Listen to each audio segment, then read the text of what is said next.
तर hi hello नमस्कार मित्रांनो, मी सौरभ तुमच्या एडुकथामध्ये स्वागत करता हूँ। हेलो दोस्तों, मैं सौरभ आपका एडुकथा में स्वागत करता हूँ। तो आज हम लोग मराठी उपयोजित लेखन देखने वाले हैं और मराठी उपयोजित लेखन में लास्ट टॉपिक रहने वाला है आज का, दैट इज कथा लेखन, जिसको हम लोग मराठी में गोष्ट भी बोलते हैं और हिंदी में कहानी बोल सकते हो और इंग्लिश में स्टोरी राइटिंग बोल सकते हो। ठीक है, तो कथा लेखन कैसे करना है, मतलब कौन कौन सी चीजें ध्यान में रखना है कथा लेखन करते समय, ये मैं आपको सबसे पहले बताऊंगा। उसके बाद एक एग्जाम्पल बताऊंगा जिसमें मैंने कथा लेखन किया है और उसके बाद सबसे मेन टॉपिक आएगा, मतलब सबसे मेन पार्ट आएगा कि कथा लेखन के लिए किस किस टाइप के प्रश्न पूछे जाते हैं। तो basically 5 to 6 different types of question पूछे जाएंगे जिनके फॉर्म में आपको कहानी लिखना है। और जब तक आपको उस प्रश्न समझ में नहीं आएगा, वो प्रश्न समझ में नहीं आएगा, आप कहानी लिख नहीं पाओगे। तो अगर ये सारी चीजें जान के लेनी है तो वीडियो जो है वो एंड तक जरूर देखिएगा। तो चलिए शुरू करते हैं। तो सबसे पहले कथा लेखन लिखने के लिए कौन कौन से रूल्स फॉलो करने चाहिए वो देख लेते हैं। कथा लेखनाच्या प्रकारानुसार दिलेले सर्व मुद्दे काळजीपूर्वक वाचा आणि कथेचा आराखडा समजून घ्या।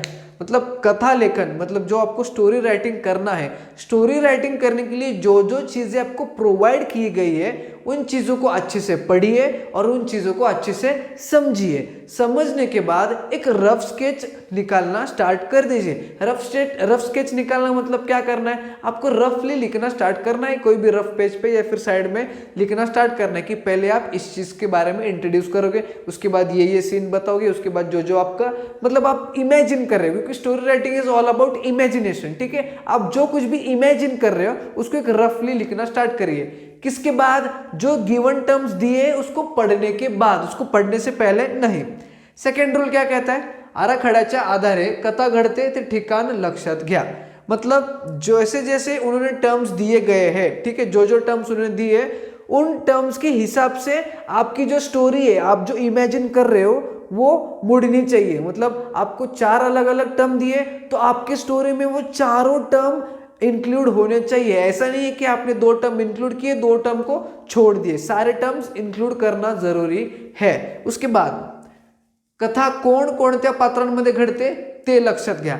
मतलब जो आप स्टोरी जो इमेजिन कर रहे हो या फिर जो लिखने वाले हो, कौन कौन से पात्र, मतलब उनमें कौन कौन कैरेक्टर है ये भी ध्यान में रखना है। ठीक है, अगर आपको कुछ चीज दिया है फ्रेंडशिप के बारे में, तो उस फ्रेंडशिप के बारे में जब स्टोरी लिखोगे तो उस फ्रेंडशिप में आप कितने फ्रेंड्स को इंट्रोड्यूस करने वाले हो उनको समावेश, मतलब उनको ध्यान में रखना है। 2 फ्रेंड्स इंट्रोड्यूस कर रहे हो, 3 फ्रेंड इंट्रोड्यूस कर रहे हो या group of 4 to 5 friends introduce कर रहे हो, इसको ध्यान में रखना होगा।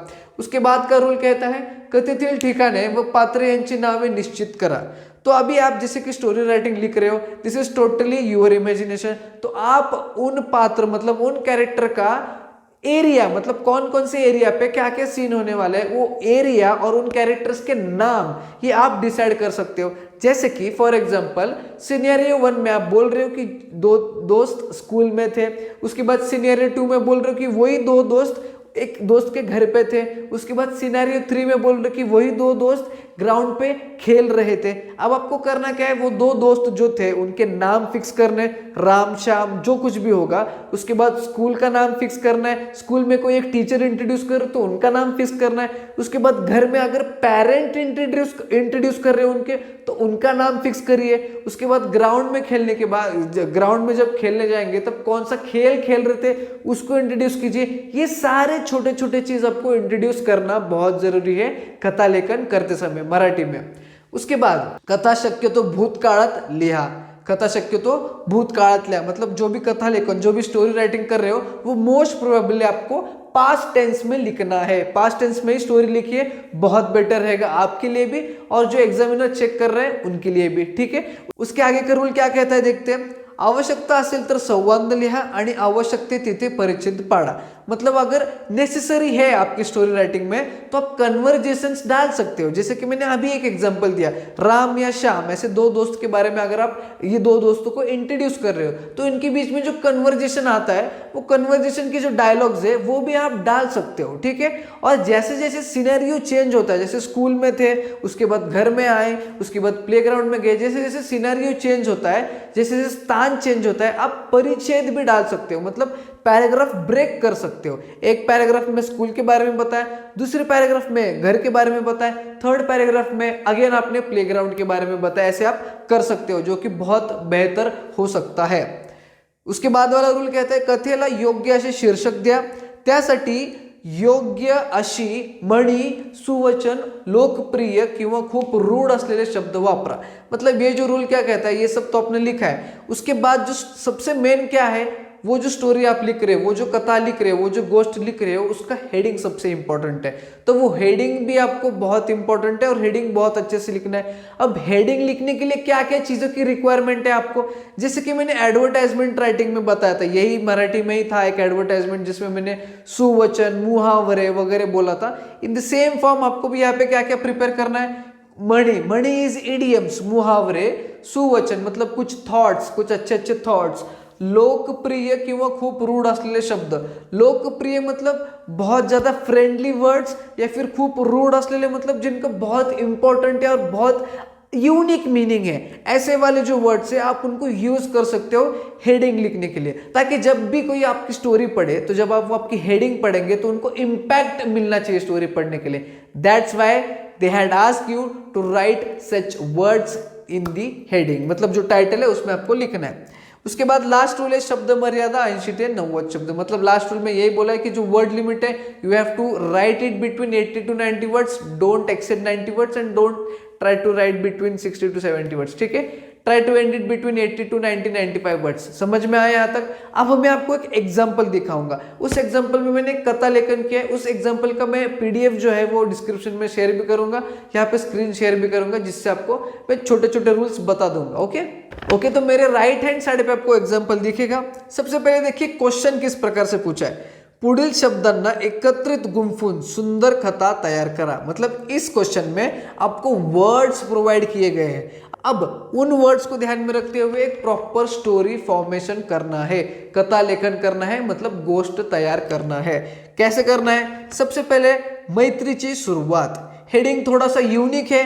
ठीक है, मैत्रीची सुरुवात, स्टार्टिंग ऑफ दी फ्रेंडशिप, ये थोड़ा सा यूनिक हेडिंग है, पढ़ के भी थोड़ा सा अलग लग रहा है। उसके बाद मैंने यहाँ पे देखिए अप्रोक्सीमेटली 1 2 3 4 to 5 पैराग्राफ्स मेंशन किए।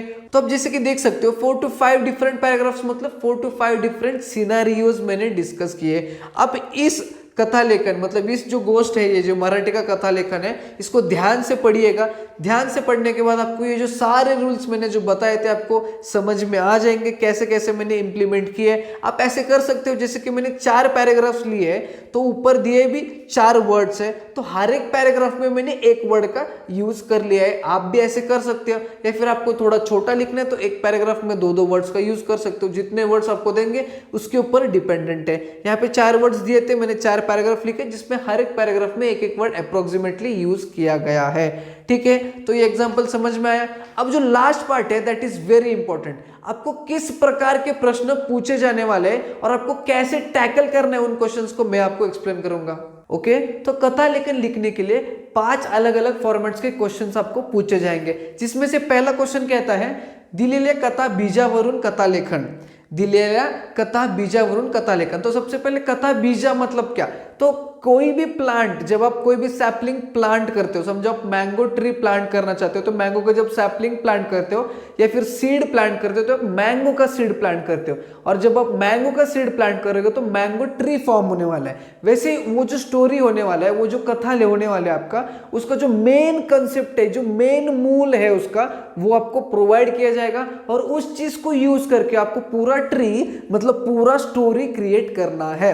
सेकेंड क्वेश्चन, दिलेल्या शीर्षकावरून कथा लेखन, मतलब कोई भी आपको एक टॉपिक का नाम ही दे देंगे, मतलब हेडिंग ही दे देंगे स्टोरी राइटिंग का। जो भी स्टोरी राइटिंग आपको करना है उसका एक हेडिंग, शीर्षक मतलब हेडिंग ही दे देंगे। उस हेडिंग को समझ के उस हेडिंग को बहुत डीपली समझना है, उसमें क्या क्या मीनिंग निकलता है, कैसा स्टोरी फॉर्म होगा, ये सोच के आपको स्टोरी फॉर्मेशन करना है। उसके बाद दिलेल्या शब्दांवरून कथा लेखन, दिलेल्या शब्दांवरून कथा लेखन मतलब जैसे कि अभी थोड़ी देर पहले हमने एग्जांपल देखा, कुछ वर्ड्स दिए रहते हैं, उन वर्ड्स को यूज करके आपको स्टोरी फॉर्म करना है। उसके बाद वाला प्रश्न पूछा जाता है दिलेल्या मुद्द्यांवरून कथा लेखन, मुद्दे इज स्टोरी में के कुछ टर्म्स बताए जाते हैं आपको, ठीक है। ये टर्म हुआ, ये टर्म हुआ, ये टर्म हुआ, ये इंसिडेंट हुआ है, तो सारे इंसिडेंट्स या फिर सारे टर्म्स को मिला के उसमें कुछ एक्स्ट्रा ऐड करके आपको बहुत अच्छा सा एक स्टोरी फॉर्म करना है इस टाइप के क्वेश्चन के लिए। उसके बाद जो लास्ट क्वेश्चन है वो थोड़ा सा इंटरेस्टिंग है। इंटरेस्टिंग क्यों है? अपूर्ण कथा पूर्ण करा। इसमें मतलब आपको दिया क्या जाता है, आधी कहानी दिया जाएगा और आधा जो बाकी है जो है वो आपको पूरा अपने मन से लिखना है। अब इसमें भी दो केसेस है। सबसे पहले है कथेचा उत्तरार्ध लिखने, मतलब जो कहानी है उसका स्टार्टिंग का पार्ट दिया रहेगा, मतलब आधा कहानी लिख के दिया होगा, उसका जो रिमेनिंग पार्ट है वो आपको लिखना है। अब रिमेनिंग पार्ट लिखते समय जो जो कैरेक्टर, जो जो प्लेसेस, जो जो थिंग्स आपने मतलब उन्होंने क्वेश्चन में जो दिए गए हैं, मतलब फर्स्ट हाफ में कंसिडर किया है, उसी को कंसिडर करके आपको सेकेंड हाफ बनाना है। और उसके बाद है कथेचा पूर्वार्ध लिया, इसके एग्जैक्टली अपोजिट, मतलब आपको जो स्टोरी राइटिंग है उसका एंडिंग वाला पार्ट दिया होगा या फिर इंटरवल के बाद वाला पार्ट दिया होगा। अगेन सेम, उस पार्ट में भी जो जो पात्र, मतलब जो जो कैरेक्टर्स, जो जो प्लेसेस, जो जो थिंग्स के बारे में, जो जो सिनेरियो के बारे में डिस्कस किया है, वो सारी चीजें कंसीडर करके ही उसके पहले वाला पार्ट आपको क्रिएट करना है, ठीक है। तो समझ में आया? तो ये 5 अलग अलग टाइप के क्वेश्चंस थे। जो कथा लेखन है वो प्रश्न क्रमांक 5 आ में आने वाला है 5 मार्क्स के लिए। अगर आपको वीडियो अच्छा लगा हो, हेल्पफुल लगा हो, तो जरूर लाइक करना, ज्यादा से ज्यादा बच्चों में शेयर करना, नहीं हो तो चैनल को सब्सक्राइब करके जाना। हम मिलेंगे न्यू वीडियो में।